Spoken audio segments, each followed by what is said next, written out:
চাকদহ রামলাল একাডেমির নবম শ্রেণীর ছাত্রদের শুভ সকাল জানিয়ে আমি বিআরডি স্যার তোমাদের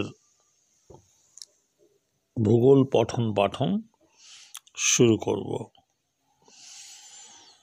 তোমাদের ভূগোলের সিলেবাসে যতটুকু আছে ততটুকু আমি এবং সৌমেন শেষ করে দিয়েছি, অর্থাৎ পঠন পাঠন পর্বগুলো বুঝিয়ে দিয়েছি। সেক্ষেত্রে এখন এলোমেলোভাবে যে প্রশ্নগুলোর গুরুত্ব অনেক বেশি সেখানে আমরা আলোচনা করব। তা এই আলোচনা পর্বে উত্তরপত্র কেমন হবে, কেমন হওয়া উচিত ইত্যাদি নিয়ে আলোচ্য বিষয়। আলোচ্য বিষয়ের প্রথম প্রশ্ন যে পৃথিবীর দিন রাত্রির যে পর্যায়ক্রম তা কিভাবে সংগঠিত হচ্ছে, এটা একটা প্রশ্ন। এই প্রশ্নের মান 3। আবার আবর্তনরত পৃথিবীর ওপর কিভাবে দিন ও রাত্রির উদ্ভব হয়, এটাও 3 নম্বর। উত্তরপত্রগুলো কম বেশি একই রকম। আবার বলা হলো আবর্তনরত পৃথিবীতে কিভাবে উষাকাল, গোধূলি ও মধ্যরাত্রির সৃষ্টি হয়ে থাকে, চিত্রসহ বর্ণনা দাও। এটা 5 নম্বর। মনে রাখা দরকার, এখানে যে 3টে প্রশ্ন করলাম প্রত্যেকটা প্রশ্নতেই ছবি দিতে হবে। প্রাকৃতিক ভূগোলের অংশে বিশেষত এই যে আমাদের অ্যাস্ট্রোনমি চ্যাপ্টার, এটা গণিতের, সুতরাং এটাকে গ্রাফিক্যালি আমরা প্রমাণ করছি এখানে গণিত ছাড়া। ফলে এই জায়গায় চিত্র না হলে উত্তরপত্র অস্পষ্ট থেকে যাবে। সুতরাং মাথায় রাখতে হবে ওয়ান লাইন ডায়াগ্রাম এর উপস্থাপনা। আমি উত্তরপত্রের মূল অংশে যদি আসি তাহলে দেখব পৃথিবীর যে কোনো স্থানে এই দিন ও রাত্রির পর্যায়ক্রমের কতগুলি অবস্থার মধ্য দিয়ে সংগঠিত হয়। বাস্তবিক তাই কি? তুমি আরো পরিষ্কার করে তোমরা বলবে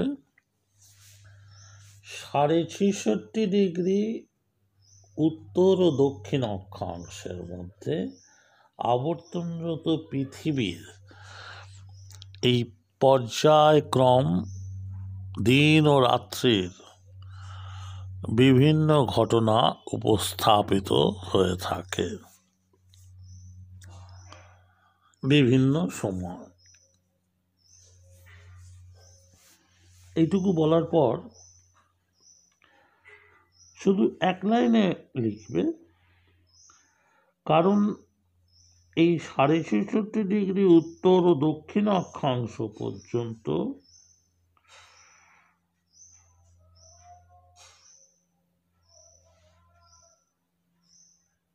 একটি পূর্ণাঙ্গ দিন ও রাত্রির বিকাশ ঘটে থাকে, সেটা 14 ঘন্টা 10 ঘন্টা হতে পারে, 12 ঘন্টা 12 ঘন্টা হতে পারে, 13 ঘন্টা 11 ঘন্টাও, কিন্তু total লেন্থটা duration of day length 24 hours. Beyond the 66.5 north or south towards the 90° north or south, between this zone appeared 6 months day and 6 months night. So day and night equally divided 6 months among the 12.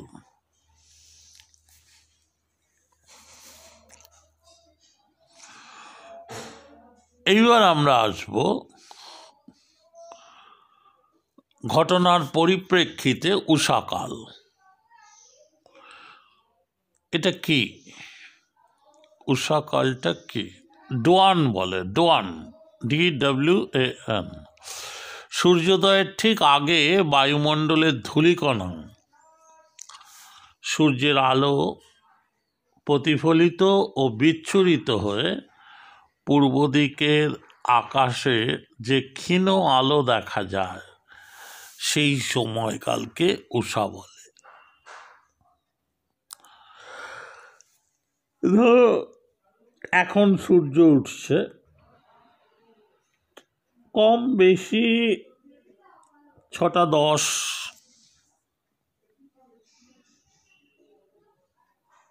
তার আগে যদি দেখতে চাও তাহলে MT খালি জায়গায় গিয়ে দেখতে হবে, মোটামুটি 5:50। এই সময়টাই উষাকাল। সূর্যোদয়ের ঠিক আগে বায়ুমণ্ডলের ধূলিকণায় সূর্যের আলো প্রতিফলিত, সূর্যের আলোটা মনে রাখতে হবে, সূর্যের আলোয় প্রতিফলিত ও বিচ্ছুরিত হয়ে পূর্ব দিকের আকাশে একটা ক্ষীণ মৃদু আলো সৃষ্টি করছে, সেটাকে আমরা বলছি ডোয়ান বা উষাকাল।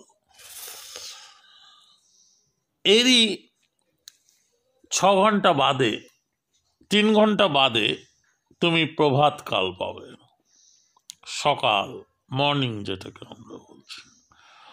আবর্তনের ফলে পৃথিবীর যে অংশটা তে উষাকাল দেখেছিলে সেই অংশ ছায়াবৃত্ত অতিক্রম করে প্রভাতকালে পৌঁছাচ্ছে, অর্থাৎ অন্ধকার বৃত্ত থেকে আলোক বৃত্তের মধ্যে প্রবেশ করল। অন্ধকার আলোক বৃত্তের সংযোগ স্থল হচ্ছে ছায়াবৃত্ত। এর একটা ছবি দিতে হবে, দুটো ছবি হলো বৃত্তের মধ্যে।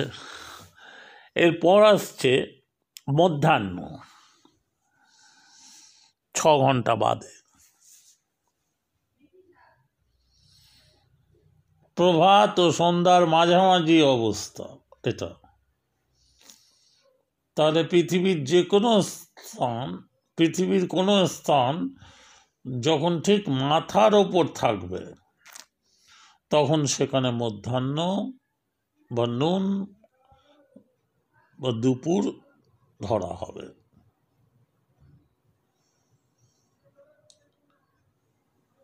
মনে রাখতে হবে সূর্যের অবস্থান হবে সেলেস্টিয়াল মেরিডিয়ান,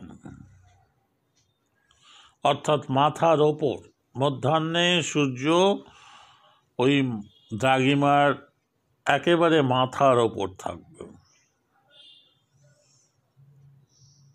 দ্রাঘিমা কটা? 360টা, 1 ডিগ্রি অন্তর।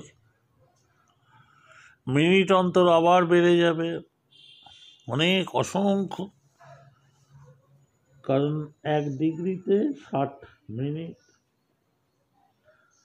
আবার 1 মিনিটে 60 সেকেন্ড, সেকেন্ড অনুযায়ী দ্রাঘিমা করলে আরো বৃদ্ধি পাবে সংখ্যা। এইরকম ভাবে তোমাকে মনে রেখে উত্তরপত্র তৈরি করতে হবে। গোধূলি, যেটাকে আমরা টুয়াইলাইট বলি, ডাস্ক বা টুয়াইলাইট, ডিইউএসকে বা TWILIGHT, সেটা কি? সূর্যাস্তের পর বায়ুমণ্ডলের ধূলিকণা সূর্যের আলো প্রতিফলিত বিচ্ছুরিত, সবসময় মনে রাখবে সূর্যের আলোয় প্রতিফলন এবং বিচ্ছুরণ হবে, এবং পশ্চিম দিকের আকাশে যে ক্ষীণ আলো দেখা যাবে একেবারে তোমার উষার অপোজিট, ডনের অপোজিট, সেই সময়কালটাকে আমরা বলবো গোধূলি। বস্তুত পক্ষে তোমার সূর্যোদয়ের আগে বা সূর্যাস্তের পর যতক্ষণ পর্যন্ত দিগন্ত রেখার সঙ্গে 18 ডিগ্রি কোণের মধ্যে অবস্থান করবে ততক্ষণ পর্যন্ত উষা বা গোধূলি স্থায়ী হয়। 18, 18, 36, ওপরে 18, নিচে 18। গোধূলির স্থায়িত্বকাল নিরক্ষীয় অঞ্চলে সবচেয়ে কম এবং মেরু প্রদেশে সবচেয়ে বেশি।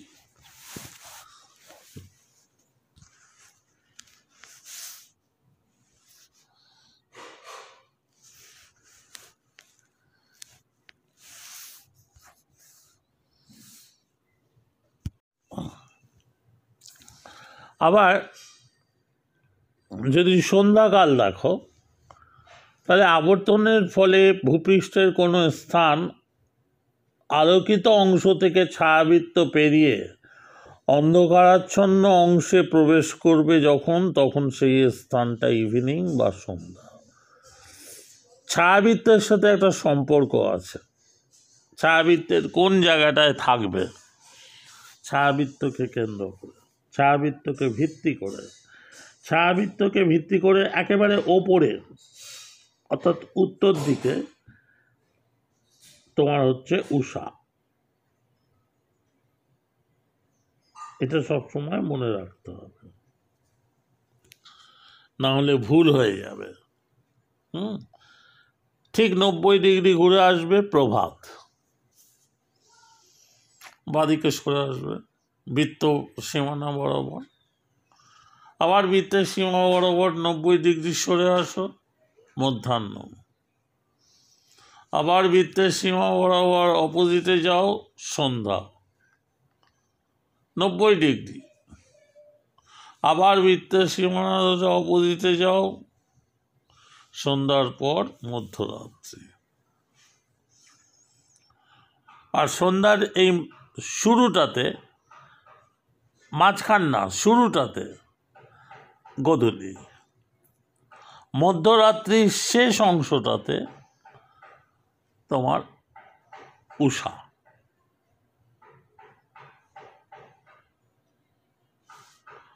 মধ্যরাত্রি তো মধ্যাহ্নের অপোজিটে, অর্থাৎ দুটোর মধ্যে গাণিতিক সম্পর্ক এক সরলরেখা বা 180 ডিগ্রি। একটা ছোট্ট প্রশ্ন হতে পারে যে দিন ও রাত্রির পর্যায়ক্রমের মধ্যে মধ্যরাত্রি ও মধ্যাহ্নের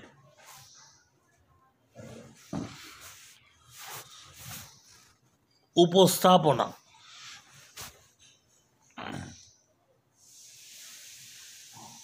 কত ডিগ্রির মধ্যে সম্পন্ন হয়ে থাকে?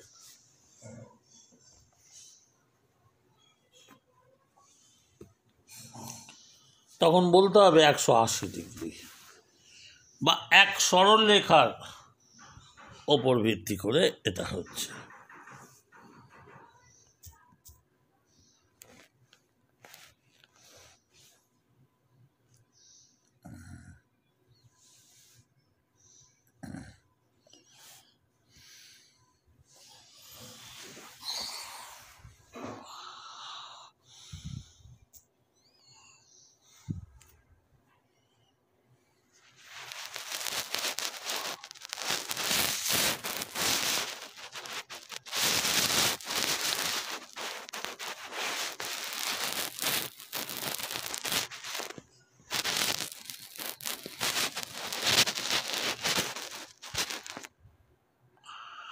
এইবার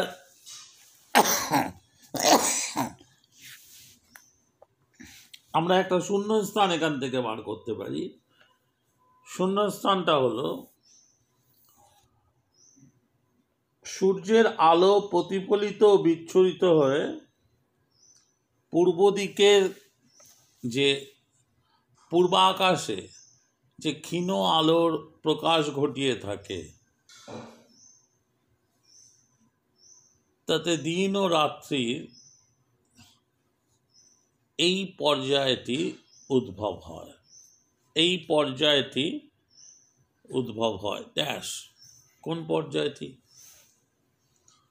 উষাকাল, পূর্বাকাশে বলেছে। আর যদি সূর্যের আলো প্রতিফলিত এবং বিচ্ছুরিত হয়ে পশ্চিমা আকাশে যে অবস্থার সৃষ্টি করে, দিন ও রাত্রির যে অবস্থার সৃষ্টি করে, সেটি কোন পর্যায়? সেটি হচ্ছে গোধূলি পর্যায়। এইরকমভাবে প্রশ্নগুলোকে খুঁজে খুঁজে বার করে তৈরি করতে হবে।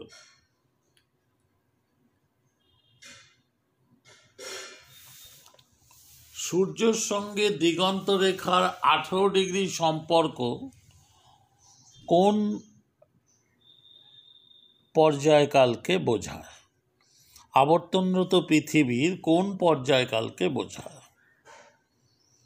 আবর্তনরত পৃথিবীর সূর্যের সঙ্গে দিগন্ত রেখার 18 ডিগ্রি কৌণিক সম্পর্ক বা 36 ডিগ্রি কৌণিক সম্পর্ক একমাত্র গোধূলি সম্পর্ককে বোঝায়, আর কোনো সম্পর্ককে নয়। ডনে 18 ডিগ্রি হয় না, কারণ ওই সময় কেপলারের সূত্র অনুসারে বেশি থাকায় আবর্তনের বেগটা বেশি, অল্প সময়ের জন্য এই জায়গাটা অ্যাপিয়ার হয়। আমাদের আরেকটা প্রশ্ন,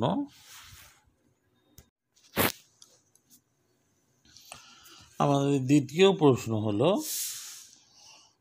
আবর্তনরত পৃথিবীর দ্বারা বায়ু প্রবাহ ও সমুদ্র স্রোতের দিক বিক্ষেপণ হয় কিভাবে? প্রশ্নটা করা হলো 3 নম্বরের জন্য। চিত্র দিতে হবে অবশ্যই। পৃথিবীর ওপর কিভাবে বায়ু প্রবাহিত হচ্ছে ফেরেল পথ থেকে সরে গিয়ে। ফেরেল পাথটা তোমাকে দেখাতে হবে, কোরিওলিস পাথের সঙ্গে ফেরেল পাথের একটা ইন্টাররিলেশন তোমাকে এখানে দেখিয়ে দিতে হবে। অবশ্যই ফিগার তোমাকে দিতেই হবে, এবং ফিগারের মূল বিষয় থাকবে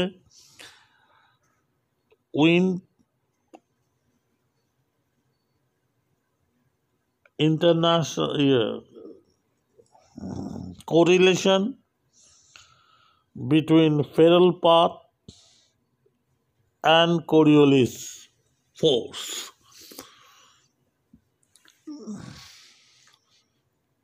উত্তরটা হবে এইরকম: পৃথিবীর আবর্তন গতির ফলে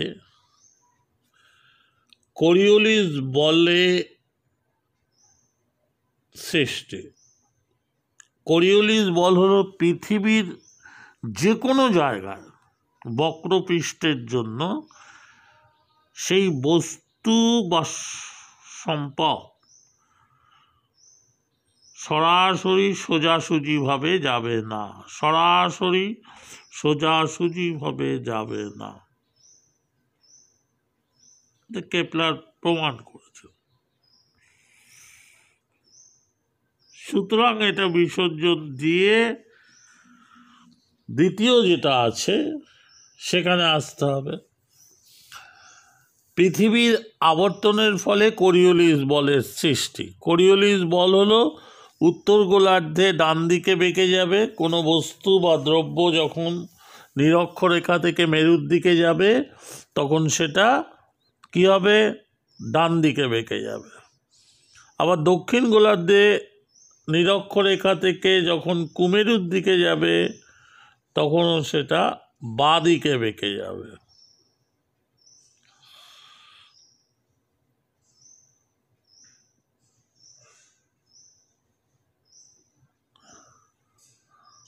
বাঁ দিকে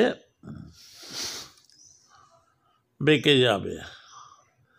তা এই অবস্থায় ভূপৃষ্ঠে নিয়ত বায়ু বা নিয়মিত বায়ু, যাকে আমরা পার্মানেন্ট উইন্ড বলছি, আয়ন বায়ু, পশ্চিমা বায়ু ও মেরু বায়ু, এই তিনটে বায়ু হচ্ছে নিয়ত বায়ু। এই নিয়ত বায়ু এবং সমুদ্র স্রোত, কোল্ড কারেন্ট এবং warm current, warm current low latitude, mid latitude, আর cold current fully high latitude এবং মিড ল্যাটিটিউড।